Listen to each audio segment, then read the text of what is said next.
Hello beauties, welcome back to my channel. मेरा नाम है अविनी। आज हम जिस टॉपिक पे बात करने वाले हैं वो बहुत कॉमन है और बहुत सारे लोगों को बहुत रोज़मर्रा की अपनी लाइफ में ये सब प्रॉब्लम्स फेस करनी पड़ती हैं कि हमारा मेकअप काला क्यों हो जाता है, ग्रे क्यों हो जाता है।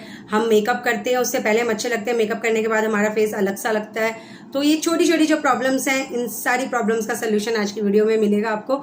अगर अभी तक आपने मेरे चैनल को सब्सक्राइब नहीं किया है तो प्लीज़ सब्सक्राइब कर लीजिए मेरे चैनल को और शेयर कीजिए मेरी चैनल को अपने फ्रेंड्स एंड फैमिली के साथ। बिकॉज मेरे चैनल के अंदर, मेरी वीडियोज़ के अंदर छोटी छोटी टिप एंड ट्रिक्स होती हैं जो आपकी डे टू डे लाइफ में बहुत ज़्यादा काम आएंगी। तो चलिए देखते हैं पूरी वीडियो।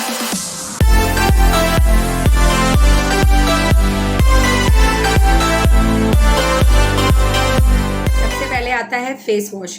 कई लोगों को मैंने देखा है कि अपना मेकअप उन्होंने फेस वॉश सुबह किया होता है तो वो वॉश नहीं करते कि अरे अभी 2 घंटे पहले तो किया था, अभी क्यों वॉश करना है, और डायरेक्ट आप अपना मेकअप स्टार्ट कर देते हैं। तो वो सबसे पहला मिस्टेक है जो आप करते हैं, जिसकी वजह से आपका मेकअप जो है वो ख़राब हो सकता है, ब्लैक और ग्रे हो सकता है। तो सबसे पहले आपको करना है अपने फेस को क्लीन। जितना अच्छा आप क्लीन रखेंगे अपने फेस को उतना अच्छा आपका मेकअप आएगा। कभी भी मेकअप करने से पहले या तो वाइप्स के थ्रू या फेस वॉश के थ्रू पहले अपनी स्किन को क्लीन कर लीजिए कि किसी भी तरह का डस्ट ना रहे। थर्ड नंबर पे जो हमारा आता है वो आता है आपकी स्किन को मॉइस्चराइज करना। चाहे आप ऑयली स्किन हो, ड्राई हो, या आपकी कॉम्बिनेशन स्किन है, नॉर्मल स्किन है, सेंसिटिव है, जो भी आपकी स्किन टाइप है, आपको आपकी स्किन को मॉइस्चराइज करना बहुत ज़रूरी है। आप कहेंगे कि मैं तो ये सब करती हूँ लेकिन उसके बाद भी मेरा मेकअप ख़राब क्यों हो जाता है, तो उसका रीज़न होता है ओवर मॉइस्चराइजिंग।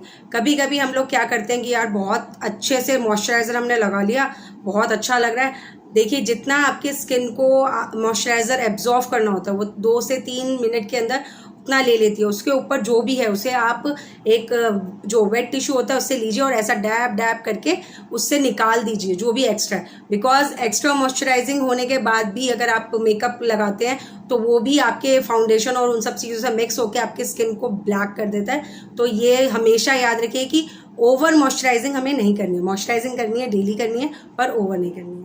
इसके बाद आता है प्राइमर। बहुत सारे लोगों को मैंने देखा है कि प्राइमर या तो यूज़ ही नहीं करते हैं, बिकॉज दे आर सेइंग कि हम लोगों के तो पोर्स ही नहीं है, वो इतने ओपन पोर्स ही नहीं दिख रहे हैं, हम क्यों लगाएं, हम पे ऐसे ही चलता है, कुछ भी प्रॉब्लम नहीं हो रही है। बट आप हमेशा प्राइमर यूज़ कीजिए, बिकॉज एक तो वो आपके फाउंडेशन को, जो भी आपने मेकअप बेस किया है, उसको लॉन्ग लास्टिंगनेस देता है, और दूसरा आपकी स्किन और जो भी आप केमिकल्स लगा रहे हैं, फाउंडेशन या जो भी आप प्रोडक्ट्स लगा रहे हैं, उनके बीच में एक बैरियर का काम करता है जिससे आपकी स्किन को प्रोटेक्शन मिलती है। अभी आपको शायद लग रहा है कि नहीं आपकी स्किन ठीक है, लेकिन जल्दी एजिंग आ जाएगी, बाद में प्रॉब्लम्स हो जाएंगी, तो अभी से अपनी स्किन का ध्यान रखिए। तो ये चीज़ें, आप छोटी छोटी चीज़ें हैं जिनका आप ध्यान रखेंगे तो आप देखेंगे कि आपका जो मेकअप है वो भी अच्छा हो रहा है, आपकी स्किन भी अच्छी हो रही है, और बहुत ज़्यादा आपका जो रंग है, जो मेकअप है, वो निखर के आ रहा है। तो ये छोटी छोटी चीज़ों को याद रखिए। प्राइमर हमेशा पहले ज़रूर लगाना है, और आजकल प्राइमर की बहुत सारी वैरायटी आ गई है। सिलिकॉन बेस्ड प्राइमर है, अगर आपकी स्किन ड्राई है तो हाइड्रेटिंग प्राइमर है, अगर आपकी ऑयली स्किन है तो भी उसके लिए प्राइमर्स हैं। अलग अलग तरीके के इतने प्राइमर्स आ गए हैं, आप जो चाहें वो यूज़ करें आपके स्किन टाइप के अकॉर्डिंग। तो आप देखिए आपके मेकअप का जो गेम है वो कैसे चेंज होता है। और एक और रीज़न होता है जिसकी वजह से आपका मेकअप ग्रे या ब्लैक लगता है, बिकॉज आपकी स्किन पे डिस्कलरेशन है। वो सबकी स्किन पे होता है, मेरी स्किन पे भी है। यहाँ का एरिया, यहाँ का एरिया, ये जो एरियाज़ हैं, या कुछ लोगों का ये एरिया, जैसे मेरा भी ये एरिया थोड़ा डार्कर है, तो लोग क्या करते हैं कि आपने एक तो फाउंडेशन लिया, उसको सिर्फ ऐसे ही सिंपल लगा लिया, उसके थोड़ी देर बाद क्या होता है, अभी जब आपने लगाया तब आपका फाउंडेशन एकदम अच्छा दिख रहा है, एकदम ग्लोइंग दिख रहा है। थोड़ी देर के बाद जब आप बाहर निकलते हैं या हवा में जाते हैं, धूप में जाते हैं, तो थोड़ी देर के बाद जो ये वाला अंडर आई वाला एरिया होता है, या ये एरिया माउथ के आसपास वाला एरिया होता है, बेसिकली ग्रे या ब्लैक कलर का दिखने लग जाता है। इसका जो सबसे बड़ा रीज़न है वो है कि आपने कलर करेक्टिंग नहीं किया है।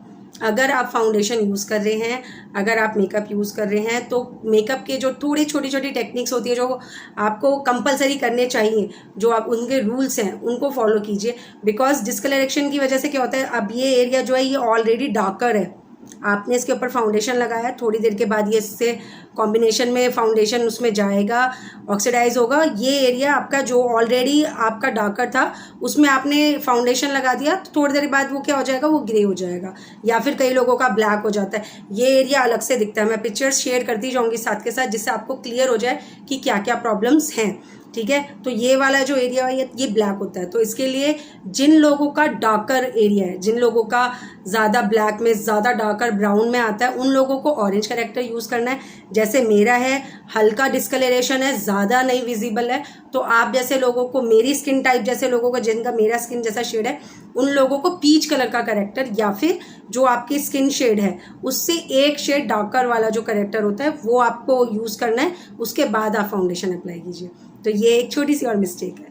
अब आते हैं हम, जो मैंने देखा है कि बहुत सारे लोग ये गलती करते हैं, मुझे बेसिकली बिल्कुल भी नहीं पसंद है। मैं करती हूँ मेकअप्स, मुझे कोई कहता है कि हमें गोरा कर दो तो मैं कर देती हूँ, but I personally don't like कि फाउंडेशंस आप हमेशा, चाहे आप डार्कर शेड पे हो, चाहे मिक्स शेड पे हो, चाहे आप लाइटर शेड पे हो, प्लीज़, क्योंकि जो गोरे हैं वो तो गोरे ही हैं, जो थोड़े से डार्कर शेड पे उनको भी गोरा होना है। मत हो यार गोरे, इतना सुंदर स्किन टोन है, इतना सुंदर स्किन टाइप है, इसी पे रहो। तो अपने करेक्ट शेड की फाउंडेशन चूज़ कीजिए प्लीज़, ये रिक्वेस्ट है, क्योंकि इसी की वजह से सबसे ज़्यादा डिस्कलरेशन होता है। क्योंकि आपका क्या है, डार्कर शेड है, आपने लाइटर फाउंडेशन लगा दी। ऑलरेडी मैंने इसके ऊपर वीडियो बनाई हुई है कि डार्कर और लाइटर फाउंडेशन से क्या क्या प्रॉब्लम्स आती हैं।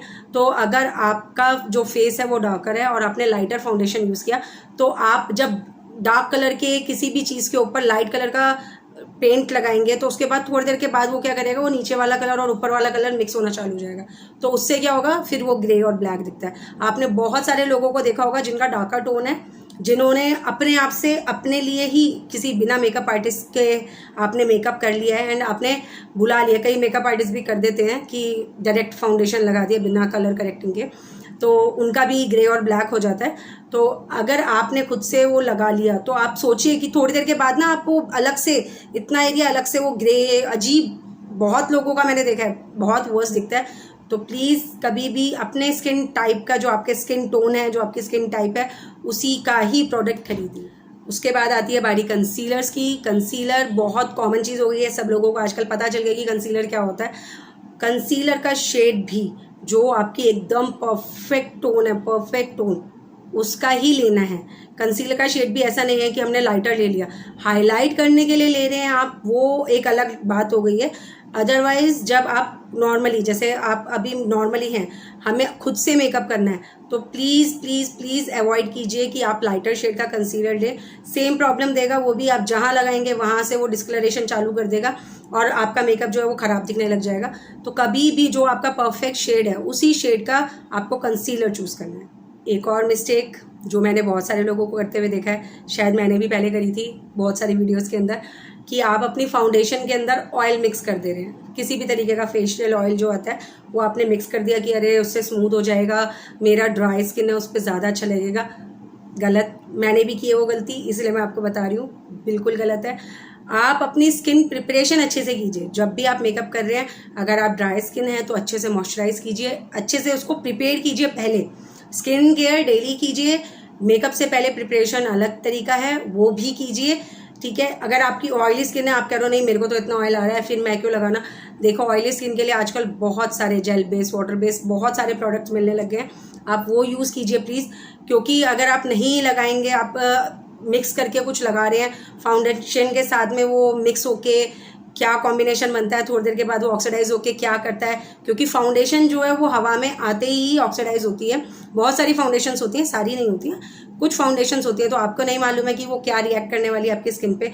बिकॉज कई लोग क्या होते हैं ना कि आपने सिर्फ ऐसा चेक किया कि अरे नहीं अच्छी लग रही है। कभी भी फाउंडेशन चेक करने से पहले, मैंने ऑलरेडी इसके ऊपर वीडियो बना रखी है कि आप किस तरीके से अपने perfect skin tone, skin type का फाउंडेशन चूज़ किए, वो आप जाके देख सकते हैं। उसमें एकदम क्लियर बताया मैंने कि आप किस तरीके से चूज़ कीजिए, जिससे कि आपको हेल्प मिले कि आप परफेक्ट फाउंडेशन शेड चूज़ कर पाएँ। और प्लीज़ फाउंडेशन के अंदर कुछ मत मिलाओ, स्किन प्रिपरेशन पहले अच्छे से कर लो, उसके बाद प्रोडक्ट्स लगाओ। एक और मिस्टेक जो कि मैं, जैसे आजकल मैं क्लासेस ले रही हूँ, पर्सनल केयर पे जा रही हूँ, मैं पर्सनली आपको मेकअप सिखाने के लिए मैं अवेलेबल हूँ हैदराबाद में। तो मैं जिन लोगों को भी सिखा रही हूँ उन लोगों के पास जाके जो मैंने सबसे वर्स्ट चीज़ देखी है वो है कि उनके ब्रशेज़ और उनके ब्लेंडर्स वो वैसे के वैसे ही हैं, वो एक एक दो दो महीने से वैसे ही हैं। उन्होंने कभी एक आध बार यूज़ किया था एंड देन उन्होंने वैसे ही रख दिया।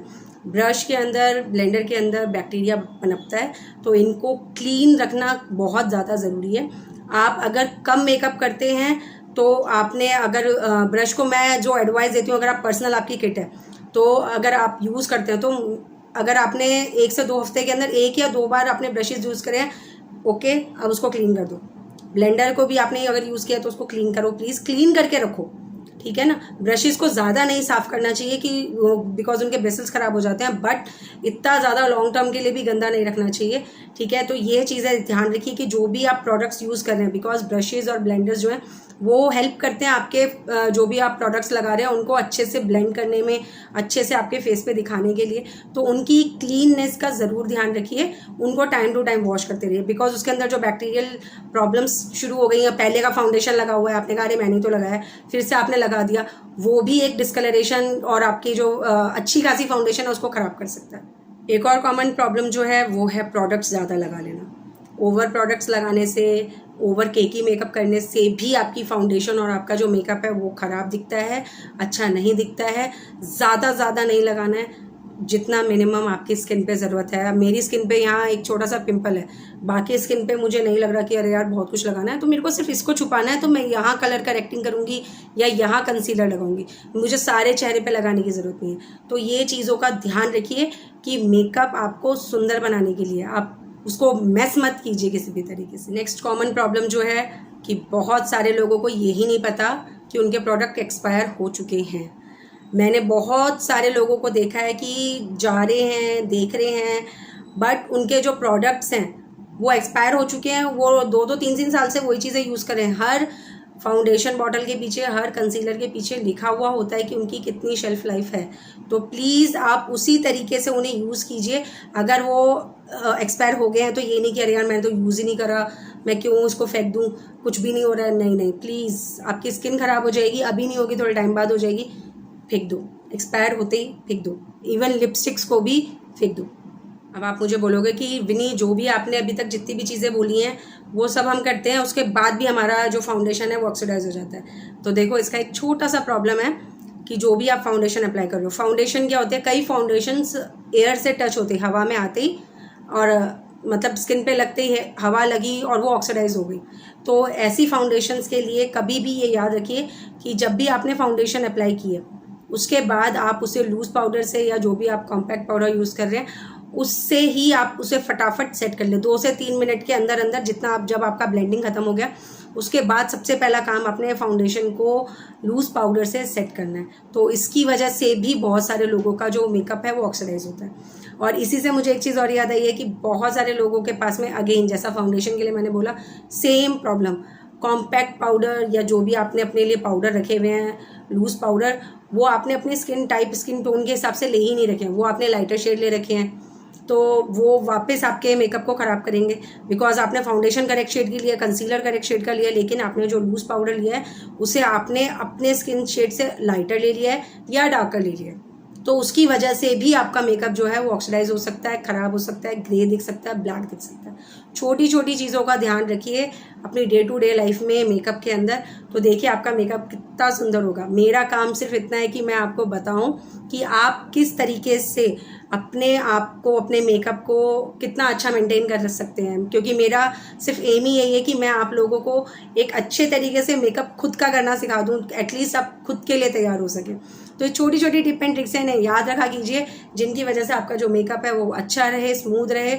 स्किन केयर पे ध्यान दीजिए, स्किन केयर करना बिल्कुल ना भूलिए। डेली जो आपकी स्किन केयर करेंगे, जो इससे ग्लो आएगा, उसके बाद ही आपका मेकअप अच्छा होगा। अभी मैंने कुछ नहीं लगा रखा अपने फेस के ऊपर, फिर भी देखिए मेरा फेस कितना अच्छा ग्लो कर रहा है, बिकॉज जो मेरा रूटीन है, जो मैं अपना सुबह और शाम मॉइस्चराइजिंग करती हूँ, अपनी स्किन को जो प्रिपेयर करके रखती हूँ, वो मेरा प्रिपरेशन डेली है, नॉन स्टॉप है, तो उस पर ज़रूर ध्यान दीजिए।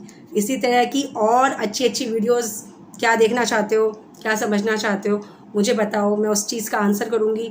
अगर मुझे लगेगा कि मैं उसका आपके क्वेश्चन आंसर्स में आंसर नहीं दे सकती, तो मैं उसके ऊपर वीडियो बनाऊँगी जिससे कि आप डिटेल में उसे सीख पाएँ। तो मेरे चैनल को सब्सक्राइब करके रखिए, इतना प्यार दीजिए कि अब जल्दी से हम 500 की फैमिली हो जाएं। तो बने रहिए मेरे चैनल पे। Take care of your self, bye beauties.